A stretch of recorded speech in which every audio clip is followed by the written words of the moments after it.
కూడా ఉంది. దానివల్ల నేను ఓడిపోయానని అనుకుంటున్నాను. ఓకే. అంటే బేసిక్‌గా వైఎస్ జగన్ అప్పుడు వైఎస్ఆర్ కాంగ్రెస్ పార్టీ మారిన 23 మంది ఎమ్మెల్యేలని టార్గెట్ చేసింది.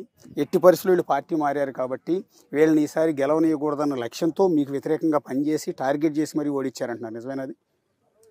అంటే టార్గెట్ ఎప్పుడు అపోజిషన్ పార్టీ చేసేదైతే చేస్తుంది. బట్ చాలా సందర్భాల్లో రాజశేఖర రెడ్డి గారు కూడా చాలాసార్లు నన్ను టార్గెట్ చేశాడు.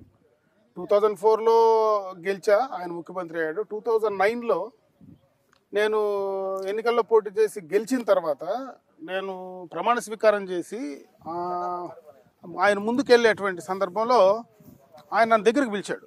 ఓకే. సరే, దగ్గరికి పిలిచి దండం పెడతానని దగ్గరికి పోతే ఇంకా కొంచెం దగ్గరికి రమ్మన్నాడు. దగ్గరికి వచ్చి ముందర ఆయన టేబుల్ ముందర దండం పెడితే తప్పించుకున్నావు పో అన్నాడు. అంటే ఆ రోజే ఆయన టార్గెట్ చేశాడు. ఆయన బయటపడ్డా. అంటే డైరెక్ట్గా బెదిరించారు. డైరెక్ట్గా ముందుకు పిలిచి తప్పించుకున్నావు పో అన్నాడు. అంటే మీరు అప్పటికి టీడీపీ ఎమ్మెల్యే? అప్పుడు పర్మనెంట్గా టీడీపీ ఎమ్మెల్యే. మధ్యలో నేను జగన్మోహన్ రెడ్డితో మధ్యలో నాకు పార్టీలో రకరకాలైనటువంటి కారణాలతో నేను పార్టీ వదిలిపెట్టడం జరిగింది.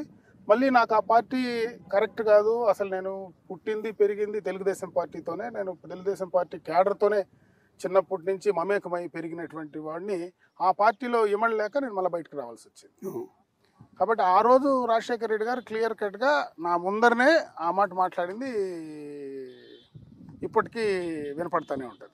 ఎవరికైనా చెప్పారండి అప్పుడు ఉన్న పార్టీ అధ్యక్షుడు చంద్రబాబు నాయుడు గారి వీళ్ళకి కానీ ఇట్లా రాజశేఖర రెడ్డి? చంద్రబాబు నాయుడు గారితో చెప్పలేదు, కానీ నాతో సన్నిహితంగా ఉండే వాళ్ళందరికీ తెలుసు. ఆ రోజు రేవంత్ రెడ్డి గారికి కూడా ఆ విషయం తెలుసు. రేవంత్ రెడ్డి గారు కూడా 2009లో మేమిద్దరం గెలిచాం. ఆ రోజు ఇద్దరి పైన కూడా ఫోకస్ పెట్టారు ఆ ఎన్నికల్లో.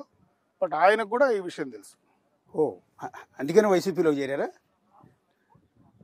అప్పుడు చనిపోయాడు ఆయన కాంగ్రెస్ పార్టీ. తర్వాత చనిపోయిన తర్వాత అప్పుడు తండ్రి పెట్టిన భయంతోనే కొడుకు పెట్టిన పార్టీలో చేరారా? చీచి నేనెందుకు భయపడతాను వాళ్ళకి పోయి? వాళ్ళకి భయపడే మనిషిని కాదు, భయపడాల్సిన అవసరము నాకు లేదు.